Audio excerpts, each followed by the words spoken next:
my own enterprise cloud or enterprise data center, and let's assume I need additional disk capacity.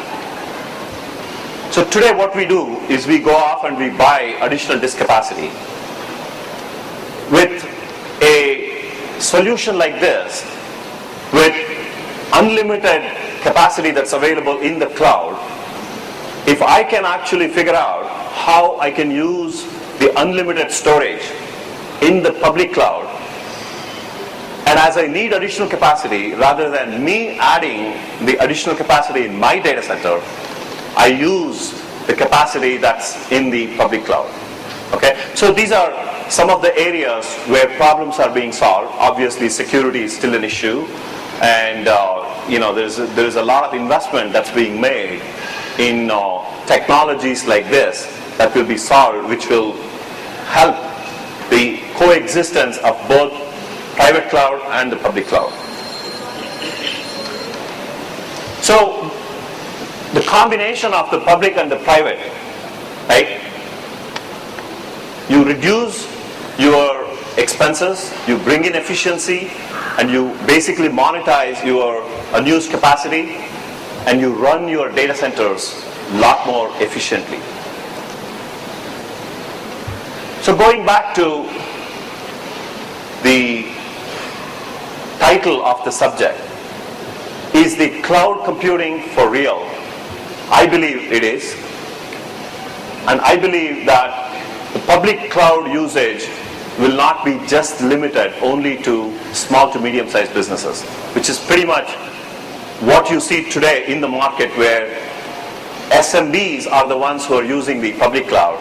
But I believe at some point of time, even the F500 class of companies will use the public clouds.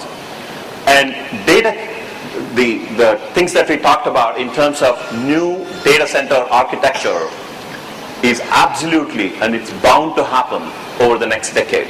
So those of us who are waiting on the sidelines, we need to wake up. We need to start watching what's happening in this area and how do I adapt myself to build a public cloud, and how do I leverage the private cloud. With the technologies that exist, I do believe that today you can build enterprise private clouds. So when you connect the private cloud and the public cloud, there are still issues, and I believe the opportunities for entrepreneurs is security, performance, and SLA issues. So, from a manageability perspective, there's a lot of opportunities for entrepreneurs to come up with different kinds of solutions to solve this problem. And lastly, I do believe that enterprises will benefit from both the public and the private clouds coexistence. Now, taking this, right, I believe given where we are in India today with expertise of how to build products, this expertise that we have developed over the last 8 to 10 years, I believe India has a greatest potential here and greatest opportunity to translate this into generating or producing products and services as well as solutions. And as you know, there is over $1 billion of venture capital dollars that is being raised just to invest in the Indian market. And it's time for entrepreneurs in India to tap into that, right? Especially given the fact that the opportunity in terms of solving this private cloud and public cloud, there's plenty, and there are new problems, and this will enable us to get over this project-only based companies that we have built into product-based companies. I mean, taking like Israel as an example, I would like to see over the next decade or so how India could use this as an opportunity. And just like what happened in '87, at the cusp of the networking industry growth, here is an opportunity that we have. Right? This is the first Interop conference here, and I expect over the next 10 years that India should take this as an opportunity to go and turn itself into producing and building products which are globally adapted. Thank you very much.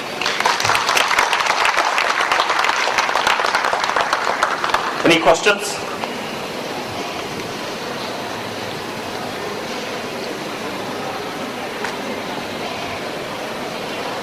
Yes, sir.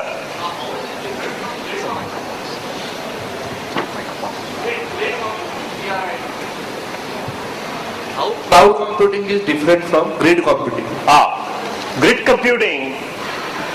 Grid computing is basically in 80s, right, when applications were primarily written to run on large-scale systems, and with the adoption of x86 or commodity servers, the computing power now is limited to what that one server has got. So how do you take these applications that can run in many of the x86 servers? So the grid computing concept, which is primarily what uses what is called as MPI, message passing interface. So using the message passing interface, I can now take an application, break that into small pieces, and run it across multiple x86 servers. And interestingly, you can form that as a grid, and the grid could be not necessarily in your own data center. You can have some servers in your data centers, you can have some somewhere else, and you can just leverage that, because all that you do is you take the job, you break it up, and then you just run it on thousands of servers.